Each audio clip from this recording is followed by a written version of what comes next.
He's got it too. Yeah. But the sun is so nice. And you get food around. He likes to be. Antibiotics might just get. It's attention seeking. What? It's attention seeking on my part. It's working too. Yeah, see, I've got Oh, people. yeah, sure. I've got people hovering around me. It's fabulous. Especially all women help the mother these days, right? Get that kid well. The word mother doesn't come up in my mind, but that's all right. We are online right now, It's just like a man. so try to be appropriate. Go see it, you know. Their men are either hypochondriac We do. or Ignoring. ignoring, yeah. I'm happy. That's why married men live longer. It just, it's. Oh, thank God. So this is going to end? Yeah, you'll be dead. Oh, God, good. Give me a break. All right. Hello, everyone. Did the bus show up? How are you? Now, Pat, you're going to freeze. Here, you can have my vest. Sorry. It's cold. Sorry. I have one in the car. But you'll need Yeah, you better go get it. It's really cold. What? Always cold. And the heat's been on for a while, too, by the way. But it's a big barn. It just takes a long time. No offense. And it never, what's it, when you say it's on, what's it on? What, how many? I put it on incinerate. But Because I've never been in this church this whole winter that it's been above 60. that is because last year the pastor put his foot down Yeah. and Sleep on it. yes, and we saved a ton of money last year on heat because we didn't use any. Well, this year, if you freeze all your parishioners here. No, this is what we're gonna do. For all the new members, they're gonna get a parka. So welcome. It's cheaper than paying for oil. That's right. That's right. how many people came to the November? Quite a few. We had a really good group, and about 7 didn't make it. So there was 12 and then 7 more? that- Yeah, we got a good crop. Yeah. Really? Yeah, it was really interesting. A lot of fun, wasn't it, Susan? It was. Yeah, you were there. Yeah. Yeah, John wanted a free meal, of course, and got one, and so did I. Yeah, it was a lot of fun, I thought, right? It was a good group. Right? So how many came, did you say? How many? How many real people, real new people? Like, yeah, people that we don't know very well. Well, there was, I don't know a lot of people on Sundays that, you know, they seem to be coming on. Well, we've got an Sundays. I don't know outreach if they are, budget. because then they leave. well, we have an outreach budget, as you know, and what we've done is a little out of the box is we pay people to come here. Just skip a step, seems obvious. Well, we had a psychiatrist, we had a psychologist, we had I know that. Alice. Yeah, and they sit together, that bugs me a little bit. They're dangerous. They don't even know me, they don't even know each other. They don't know. Did you know that? They do not know each other. They do Yes. now. They do now. So they come with their Bibles and their DSM-5 and their, you know, it's a diagnostic manual. They're coming to choir too. Yeah, they're going to sing. Oh, yeah? So they're joining And, just. I think they're going to join. And then Dave and Shelley, I think, they're Dave here. and Shelley. Dave Oh, I Van know. Black, is that his last I name? know Hollingsworth. David and Is it Hollingsworth? Shelley Hollingsworth. What is their last name? Hollingsworth. That's Ann Van Black's. Son-in-law? No, son. Well, why is he a Hollingsworth? Her first marriage? Uh-huh. I didn't know she was living in sin. She used to Should've known that. be, she used to be Ann Hollingsworth when I first. I did met not her. know that. In fact, I had the Ann kids Van in Black? choir. That they were my Oh, really? choir kids back then, Okay. a long Hollingsworth. time ago. Okay. Because I recognize both of them. Well, you just did the funeral not long ago. Yeah, They were all but you know, I'm a bit in a fog, so, you know, it's not so easy. Okay. Hollingsworth. Nice. Really nice, Yeah. really nice people. And who else was there? Larry Alice, and Katie. Alice, you were there. I was there. Larry and Katie House, they were there because they weren't there at the other one. And Henry Kading wanted a free meal and got one. John and Sue. Who's that? John and Sue. Yeah, John and Sue. Yeah, for sure. John wanted a free meal. Yeah, well, you know, we all come for different reasons. Ruth. Ruth came. I don't know her last name. Who's here sometimes? Tonkin is her last name. Hawken? Tonkin, Tonkin. Tonkin. Yeah, she was here. And then we've got Margaret and her son. They couldn't come. He was out of town. Is she back to town now? Yeah, she's back at Fountains. Simon Aurora. Aurora. He's a really great person. His wife is really nice too. And who else was going to be there? Candy and Andrew didn't make it. So there's 4. Nick was there. Nick? Nick. Yeah, Nick Hodak. Hodak was there. He's a really interesting guy. And so that was who was there. And then we've got 2 other ones over here that are coming that used to come to Pleasant Plains. They're, what do you call people that are following rock stars around? Huh? Roadies. They're my roadies. They found me. And who else? There was I don't one know of them. them. They're the only ones you've mentioned that I don't know. What are their names? John is a police officer, and they're married. I think her name is KD. Do you know them? Because she works at Cardinal Hayes. What's her name? I want to say KD. Anyway, Diane, who's always late, definitely knows them. They're friends. You know, they were friends or are friends or something. And then there's one other one too.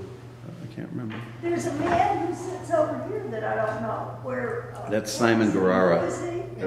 That's Simon Guerrara, Dr. No, I Guerrara. know Simon. Is it? Yeah. Over here? No, he sits. An older man? Yeah, right. Oh, yeah. He's from Dover. What's his name? I asked him to come too. He was a plumber am I thinking of the same person?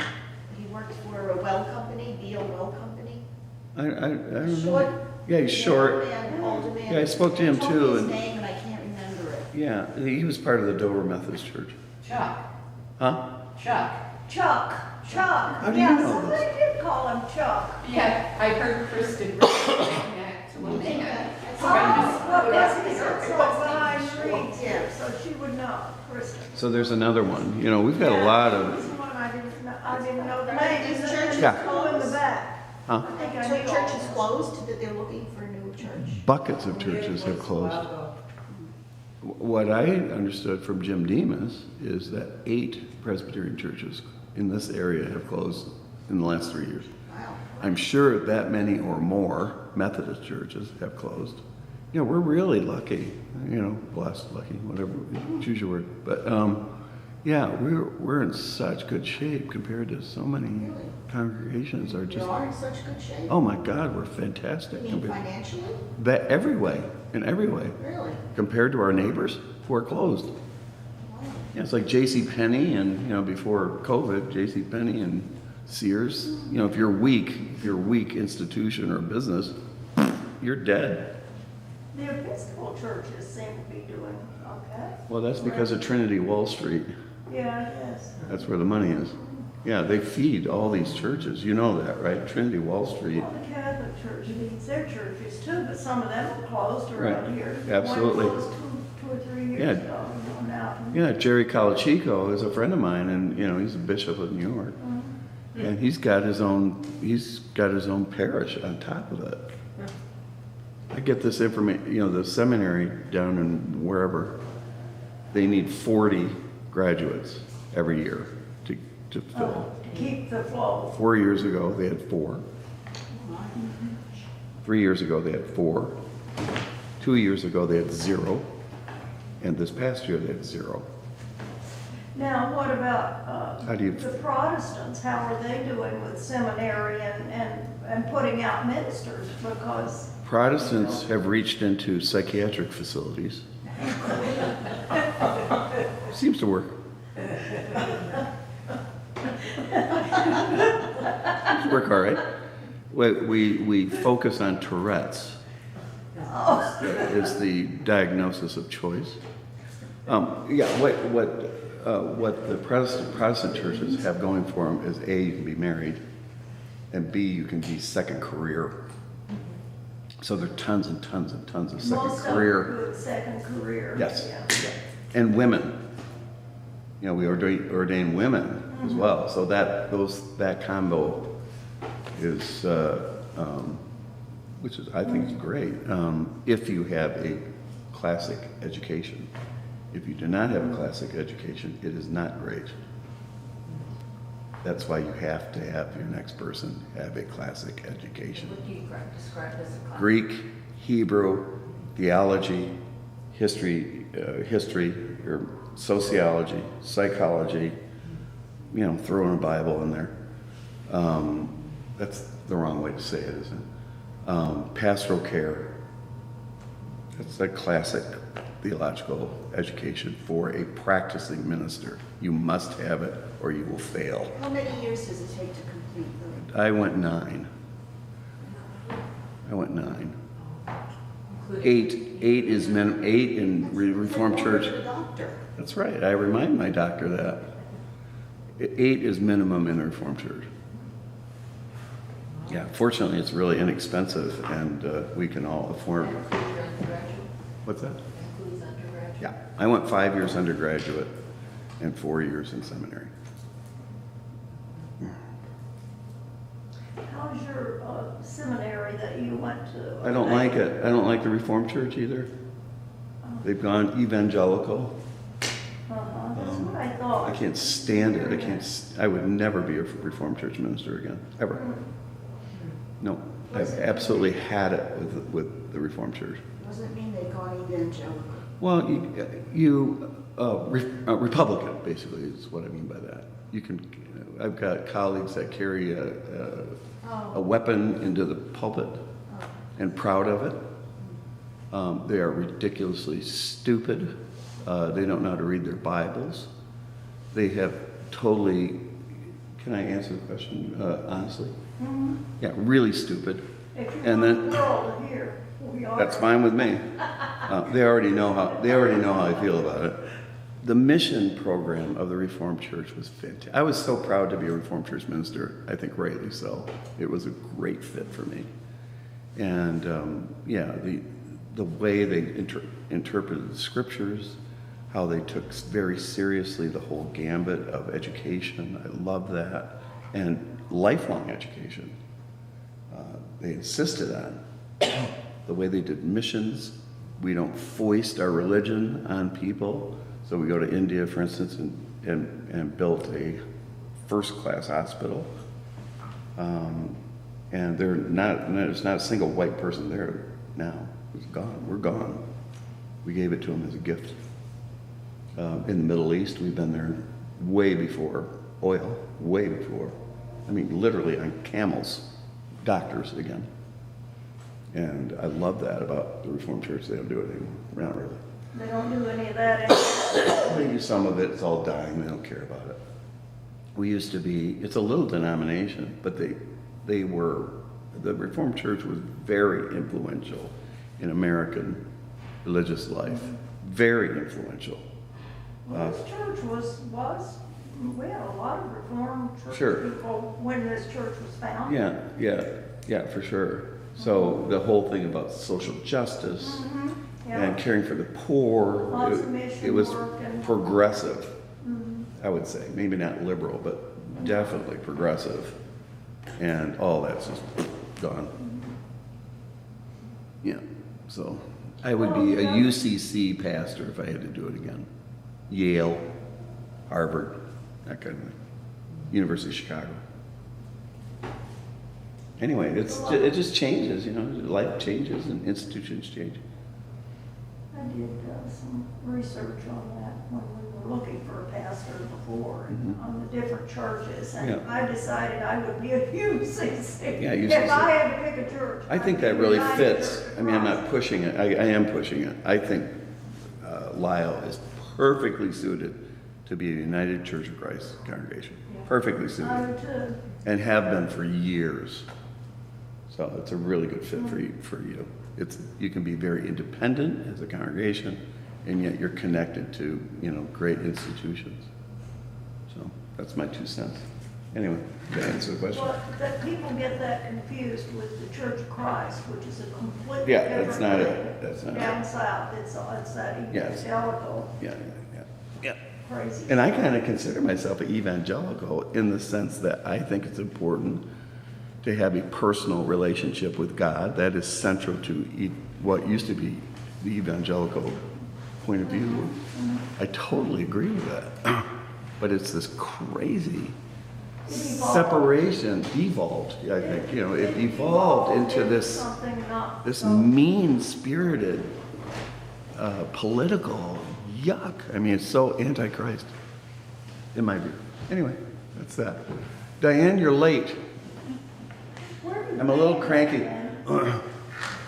Okay, let's get at it, shall we? We're gonna have better stuff than Tom Fee. Anyway, can you hear me? Okay. All right. We're gonna take a look at one more time your feeling. This. I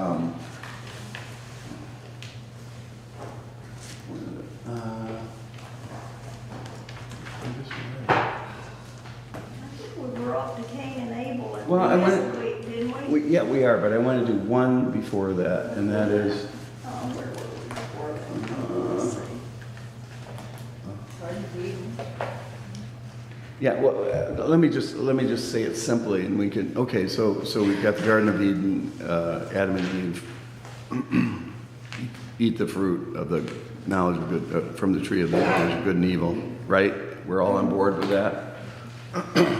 And then they are thrown out of the garden. Right? Now, at this stage, this is why I keep harping on this. This is theological narrative. It's not history. It's not biography. It's theological narrative. They want to prove a point or offer a point theologically. So they are then thrown out of the Garden of Eden. We all know the story, right? And there's the angels that are at the flaming swords at the entrance, so that they can never go back again. Everybody know the story? Know that? Okay. We have to take my word for it. So in other words, you can never go back home again. Is that true? After you eat from the knowledge of the tree of the knowledge of good and evil, can you ever go back?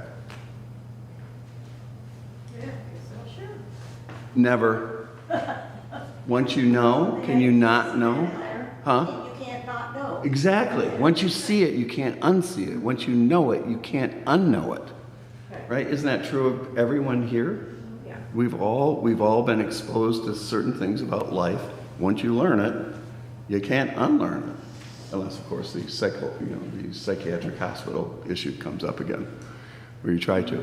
People try to self-medicate, right? There's a lot of that around the world, including our beloved Millbrook, where you try to forget. But you can't. You can't forget. You can't go back. So I think theologically what they're saying here, among other things, what I get out of this, is human beings then are always in a state of dis-ease. Not quite home. Do you feel that way too? I mean, even if you're home, you're not quite home. Do you ever feel that way? Yeah. Even when you're home, you're not quite home. Both are true. Yes? This is one of the reasons why I talk about the Bible being, among other things, a book of existentialism. It's about our lived lives. And what they do is they fuse it with theological narrative. In other words, stories.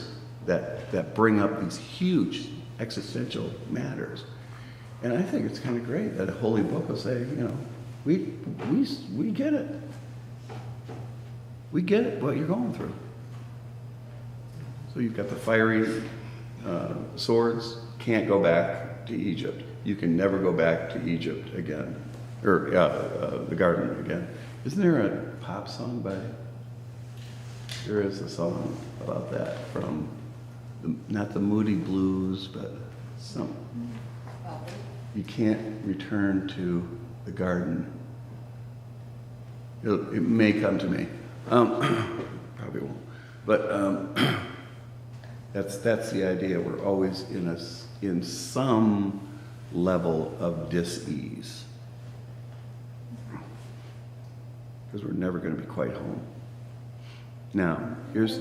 That seems to me make sense not only individually for people, but for us collectively as a country now, when you see it trying to be taken back to the 50s or the 40s or, you know. Yeah, the good times when, Trying before to go women back can to vote. the good old times, which were awful in many ways. We'll try to pick any kind of time in the history of any country, including ours. And, you know, you're going to have pluses and minuses at any time in our history, individually or corporately, right? But you can't go back. No, you can't go Well, back. that's really good news to me, because I think we're meant to be going forward, progressing, going forward. Yeah. And I think churches are supposed to be, Yeah, that's right. we're supposed to be, Yeah. countries are supposed to be. A more perfect union. So Yeah, that's a that's good right. lesson out of Yeah.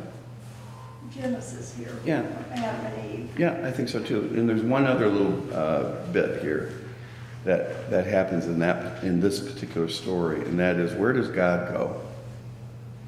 With them, Right. always. No God would do it, but this one does. These two Hanyaks, you know, violated a rule, a commandment of God, these two clowns, and they are thrown out of the garden. And if you can't play by the rules, you're out, right? Every other God would say, good luck. This one won't.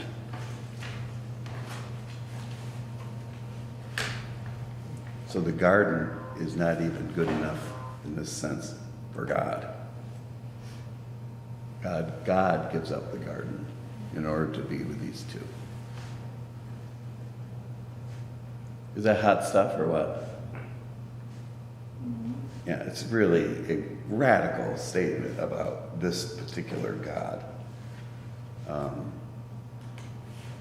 Who's going to do this? How does that relate to, a lot of this is foreshadowing for the New Testament. Can you think of Jesus in a parallel way? Is there any way that Jesus is similar?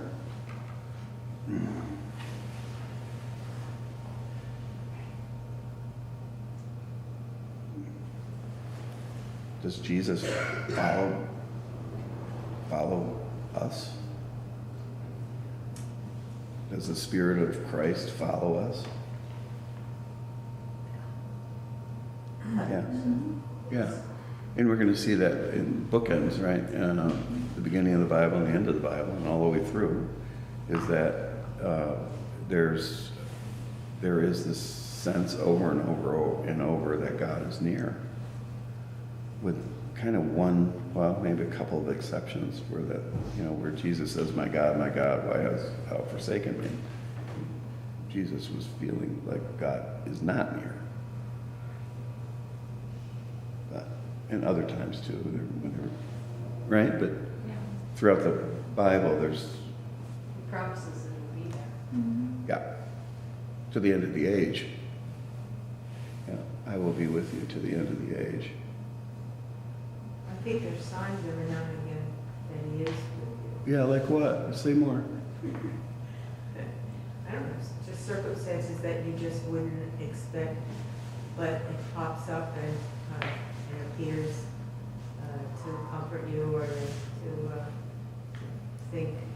make you think in a different way. Okay. Well, we talk about the incarnation. Do you know that word? That's a big word. Incarnation. That God incarnates God's self into Jesus. So he's with us. I mean, here with us. I mean, he could be walking down the aisle right now, 2,000 years ago, right? Human person. Pretty amazing. And then we talk about incarnational ministry. And that has to do with us, with you, with me, with Christians. We are incarnated by God to be God's sons and daughters, to be out into the world, to be with the world.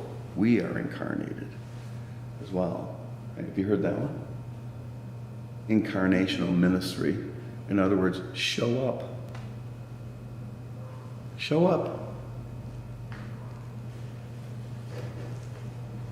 You are just incredibly important. You know, a game changer. All of you are. You're a game changer. Yep. I had somebody call me this morning from AA, who I trust. The guy gave me information there was very little chance that I could find it myself. He just laid it on me. Right, Alice? Just boom.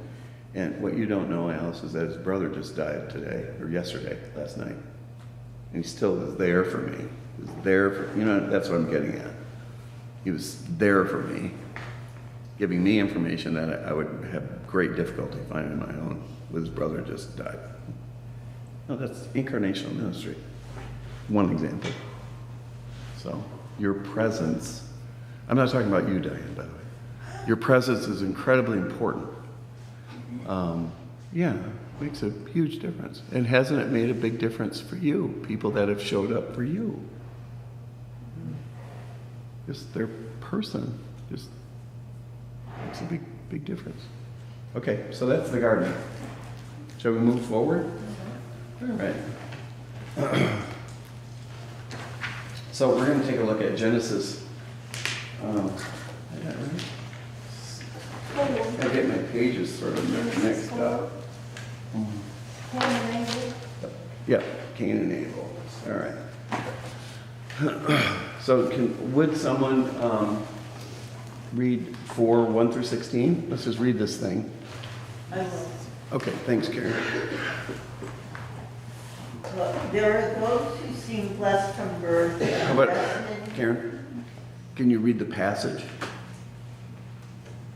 in the Bible? In the Bible. Oh, in the Bible. I'm sorry, that wasn't.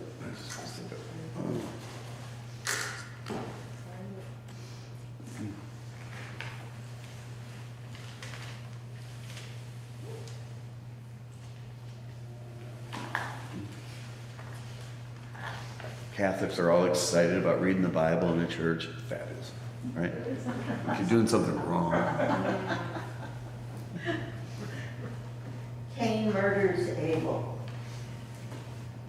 Now the man knew his wife Eve, and she conceived and bore Cain, saying, I have produced a man with the help of the Lord. Next she bore his brother Abel. Now Abel was a keeper of sheep, and Cain a tiller of ground. In the course of time, Cain brought to the Lord an offering of the fruit of the ground, and Abel, for his part, brought of the firstlings of his flock, their fat portion. And the Lord had regard for Abel and his offering. But for Cain and his offering, he had no regard. So Cain was very angry, and his countenance fell. The Lord said to Cain, why are you angry? And why has your countenance fallen? If you do well, you will not be accepted. And if you do not do well, sin is lurking at the door. Its desire is for you, but you must master it. Hmm. So what happens? Keep going. Cain said to his brother Abel, let us go out to the field. And when they were in the field, Cain rose up against his brother Abel and killed him. Then the Lord said to Cain, where is your brother Abel? He said, I do not know. Am I my brother's keeper? And the Lord said, what have you done? Listen, your brother's blood is crying out to me from the ground, and now you are cursed from the ground, which has opened its mouth to receive your brother's blood from your hand. When you till the ground, it will no longer yield to you its strength. You will be a fugitive and a wanderer on the earth. Cain said to the Lord, my punishment is greater than I can bear. Today you have driven me away from the soil, and I shall be hidden from your face. I will be a fugitive and a wanderer on the earth, and anyone who meets me may kill me. Then the Lord said to him, not so. Whoever kills Cain will suffer a sevenfold vengeance. And the Lord put a mark on Cain, so that no one who came upon him would kill him. Then Cain went away from the presence of the Lord and settled in the land of Nod, east of Eden. Thank you. And a happy story.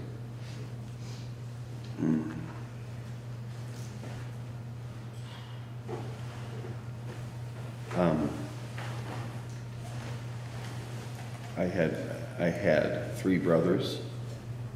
I was 3rd in the depth chart as far as being prized.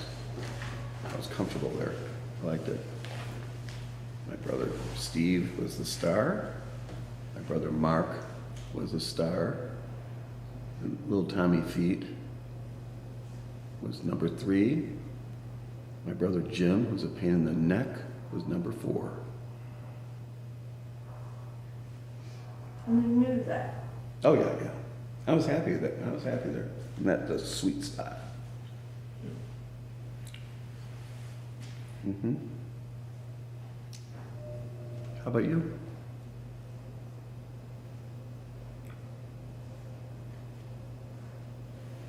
Were you? I never thought about it. I never really considered it when I was, is it something people think about?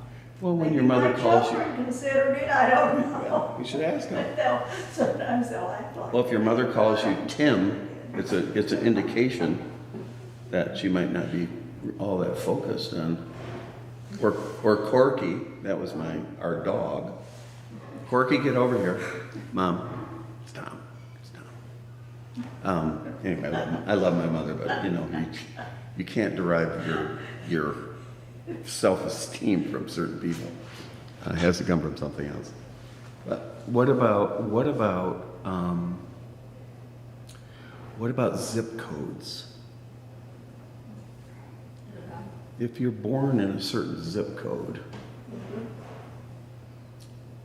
certain zip codes, like Fruitland Township, Michigan, you're going to do okay. You're going to do okay. That zip code will nearly guarantee you that you're going to have great neighbors.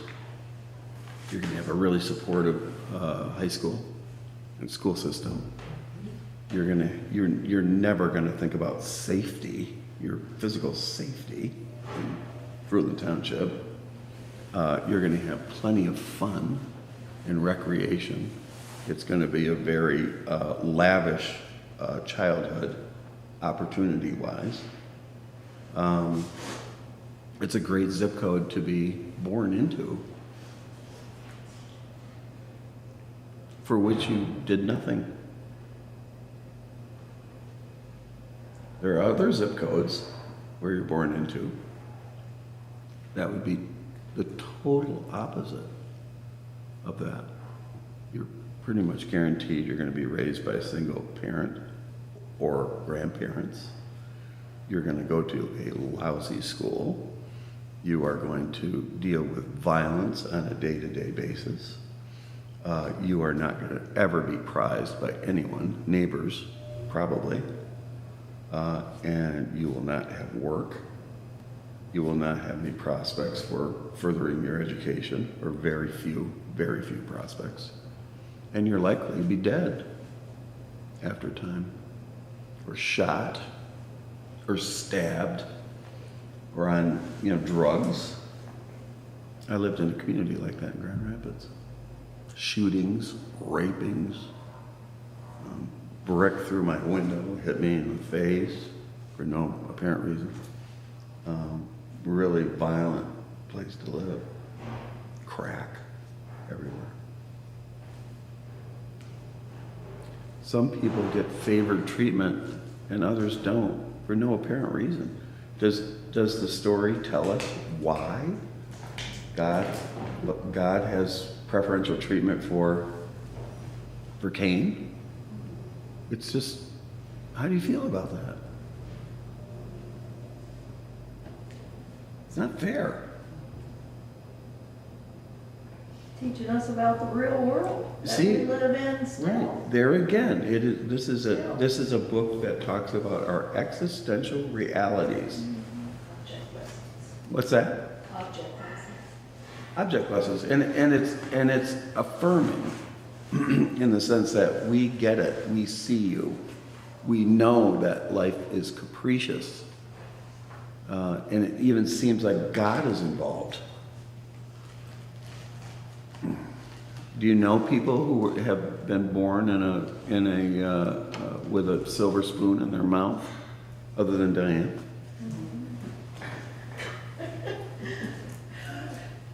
I don't want to see that finger again, Diane. In church, not again. Yeah. Do you know anyone that's really been has lived with a silver spoon in their mouth? I mean, serious silver spoon, where they've had relatively few,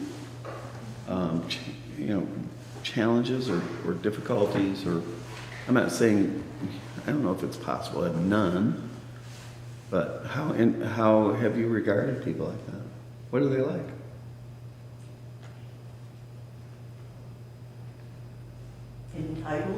Entitled. Lack of remorse. Lack of empathy. Narcissistic. Thank you. Narcissistic. DSM-5. There are 9 criteria for narcissism. You need 5 to be diagnosed as a narcissist. Is there any evidence of narcissism in our society? No, is the answer.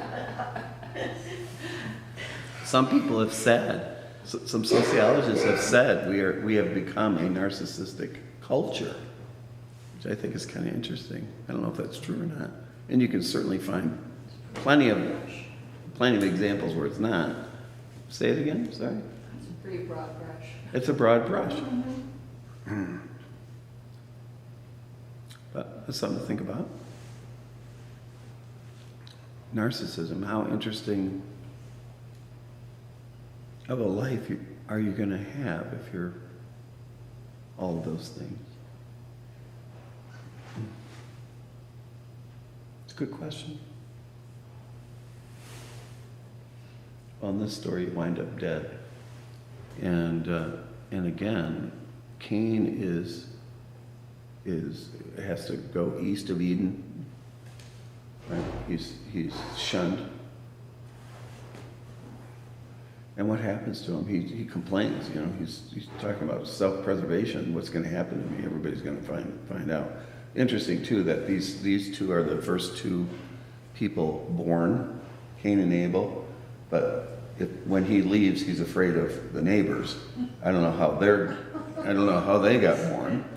But right? This is a good example among many that we're not talking biology here. We're not talking history. We're talking These are mythic stories. Otherwise, the choice is, if you're a good Westerner, you'll say, well, the whole thing's ridiculous. You know, it's absurd. The Bible is absurd. That's not the fish they're trying to fry. They're trying to fry fish having to do with theological narrative. That's what it's about, not history. It will allude to historical things. It will allude to geographical places. Yes, it will do that. Does it care terribly about that? Sometimes, but not usually. So you got all these people east of Eden who are going to go after the first person born. And it makes no sense. You hear like George Carlin, the comedian, and other comedians. They push this stuff, and I just want to say, don't be an idiot. This is not what's on tap here. Is biology or history or biography? It's not what's being served. You can tell your friends that, because that's a common criticism.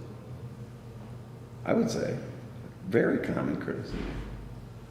It's being read incorrectly. So, your next person better know this. Where was Eden? All right? Where was Eden? It's by Muskegon, Michigan. It's near there. Over by Blue Lake. It's nice. I mean, if you don't, I guess it's really not supposed to be or everywhere, or anywhere. Yeah, Sorry? that's where it was, but these people, east of Eden is east of the garden, I guess. Right, but so they're, it was whatever. absolutely And they don't where care. Eden They was. don't care, They don't care about authorship. You're not going to see, it says the 5 books of Moses. Moses didn't write the 5 books of Moses. It was somebody else.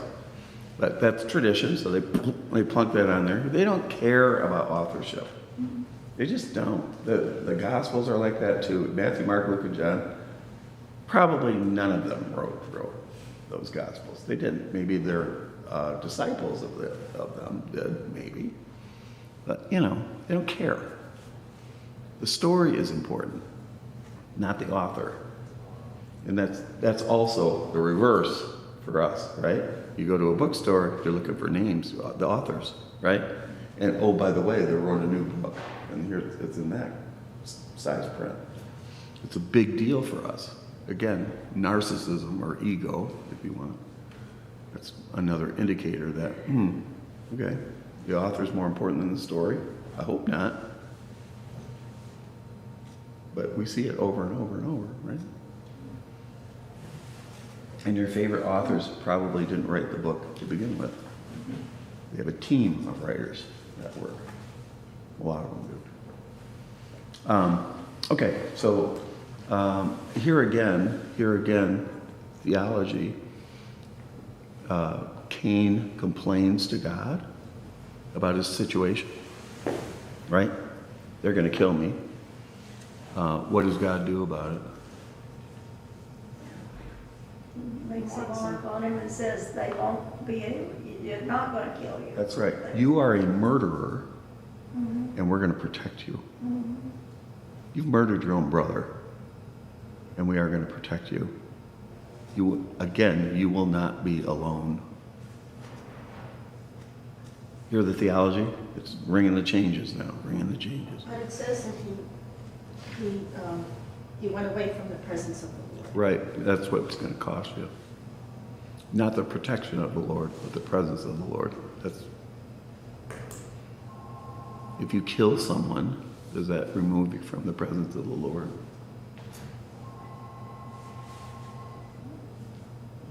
Yes and no, it depends. Yes and no, it depends. Right? St. Paul, when he was Saul, he was certainly implicated in the murder of Stephen, the first martyr, right? That hung over his head forever. Right? Yeah. Okay. We got time for one more? We're going kind of fast, so I'm sorry about that. Shall we take a look at the Nephilim? That's Genesis 6. I'm on page 7. Genesis 6, 1 through 9, and 29, for whatever reason. I did that. We'll find out. I read that. I still don't understand who the Nephilim are. Where did they come from? We're going to find out. Okay. Well, I read it and I didn't get it, I guess, so I don't know. I still don't understand. Again, these are mythological stories. Yeah. We're not going to dig around in Jordan and find, Nephilim City. Because that's not what's happening yet.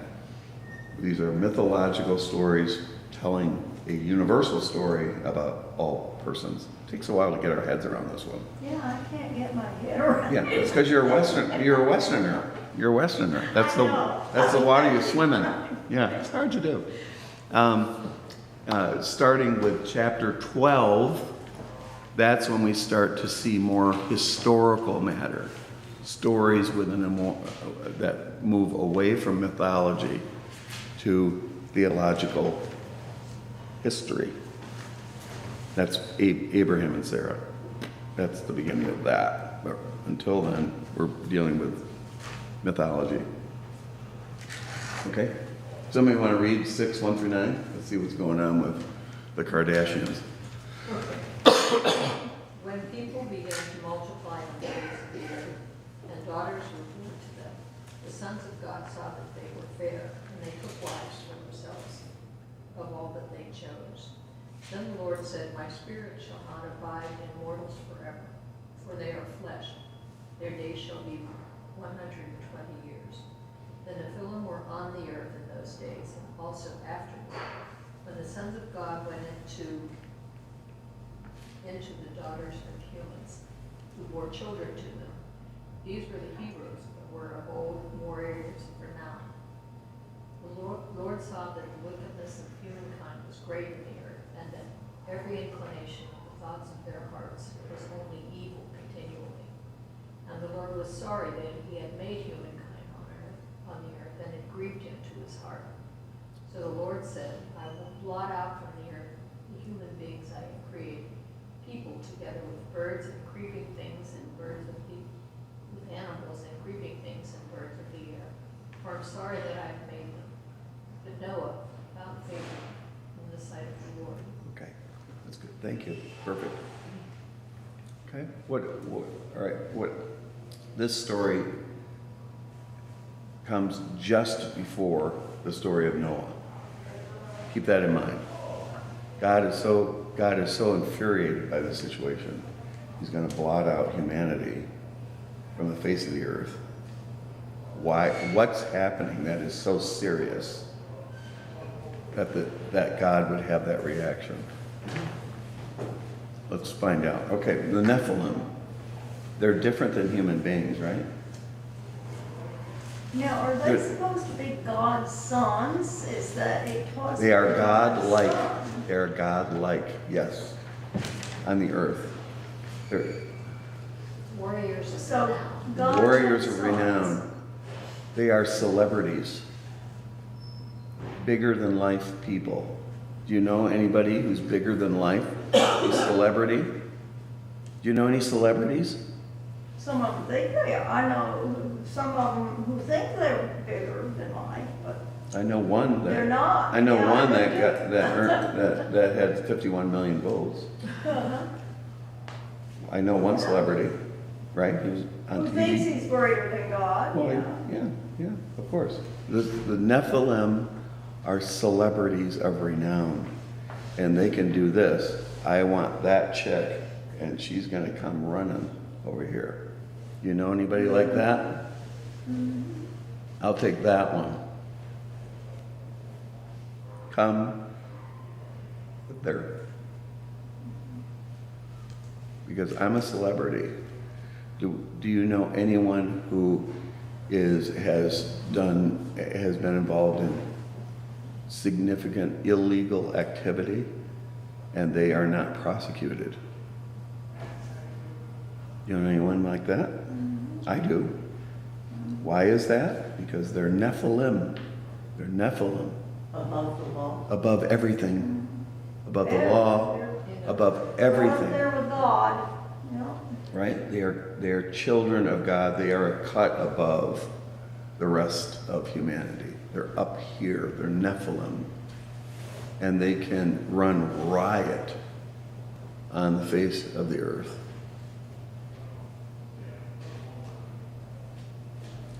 But what about those 51 million people who go along with it? They only do that because they got away with it. They- What's wrong with those 51 people? Are they like that too? Or is that what they aspire to be? Like that? When Adolf Hitler speaks, an entire nation follows or is so terrified that they will follow. Mussolini is in the same category, I would say. Xi in China is the same. That little cupcake in North Korea, what's his name? Kim Jong-un, yeah, he's exactly the same one. They are inebriated with power, and people are attracted to power, even though it may be evil. And that's what's happening here. And God is saying, enough's enough. But it's the Nephilim that create the problem. It is the people of renown. It is the celebrities. It is those people that are above the law, above convention, above morality, above ethics, above all those things. And they are create chaos, injustice. They're And what's so many other people want that. They want the chaos. of course that's why we watch the Kardashians. That's why we watch them. I don't. I don't watch it. You do too, Karen. You have a Kardashian coat on this morning. That's exactly what they were wearing when they went to There's Vail. only a mink coat. See, underneath that, there's a Kardashian mink coat. I know that. But yeah, that's the thing. We are attracted to those kinds of people because I don't know. They rise above life as we know it, or something. You have to think about it. But this is the prelude to the flood. Danger, danger, danger, danger, danger. The story is saying. That's not good for where we're sitting today. No, it should make you a little nervous. Yeah, yeah. In every period of I'm already a life. little nervous. Yeah, I know you are. Well, fortunately, we're 700 feet above sea level here. Now, what we're going to get a contrast. We're almost. Oh, we got a couple minutes with Noah. So we've got the Nephilim. We're doing that, and then we get Noah, who is called a Sadiq. That's Hebrew. That's one of my 9 years. He's a Sadiq, a righteous one. And the righteous one, who's a nutcase, building an ark in the middle of a desert, listening to the command of God, doing what he should do, will become a savior of the world. The Sadiq. And the story is, and we'll read it more completely next week, because it's a neat story. We're going to talk about the sons of Ham as well, for those who would like to prove that African Americans are subspecies of humans. That's in there. The Sadiq will listen to God. He's the first one. Adam and Eve won't do it, right? Cain and Abel won't do it. This is the first one that we get in the Bible who's going to listen to God and do God's bidding, even though it seems absolutely absurd. He's going to do it and he'll save the world by doing it. Okay, so we'll do some of that. It may interest you to know that this section of a church is called the nave. That's where we get the word navy, naval, navy. If you flip this thing upside down, it looks like an ark, Okay. right? Interesting. Isn't it? Yeah, I think that's kind of cool. Yeah. Not every church is built like this one, but this is pretty typical. Yeah, it's built like a ship. It should be a safe place for people. An ark. Anything else? I think we should probably stop here. That's a good place to stop. So we'll take a look at Noah and what's going on with Noah. And we'll, for your homework, I want you to find out what a cubit is. Cubit? Cubit. Cubits. I used to know that That's right. because I taught that in the park Yeah. in Noah story. Yeah, the And we Noah did a story. musical about it, and and I Yeah. remember teaching them that, and now I can't even remember what it Let's is. look it up on. It was a certain, It's a certain length of measurement. And as a treat, we're going to travel to Turkey, to Mount Ararat, and everybody gets a little shovel, and we can see if we can find the ark up there. It'll be fun. Anybody got a question or any Did comment? somebody say they found it years back or something? Yes, They gopher say they wood. Found the ark Oh, up there. yeah. Find the ark. Which I highly doubt, but even if they did, that's really not, the story isn't about saying, Isn't about proving the it. ark. The story, the importance of the story is the story. I would say that's true for almost everything in the Bible, except for the resurrection of Jesus. That better have happened. Right? Or what are we doing here? If that didn't happen, yeah, I would walk away from Christian faith in 2 seconds flat. That better have happened.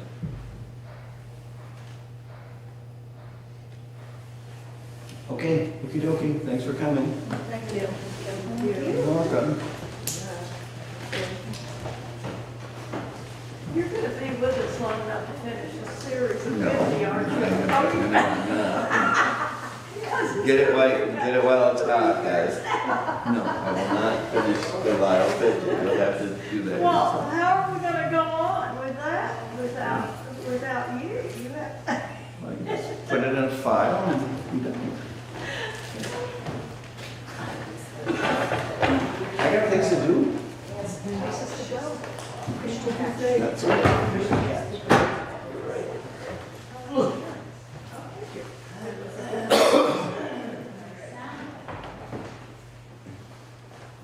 Here comes Mrs. Bennett. oh, she's here for lunch. You dragged her out.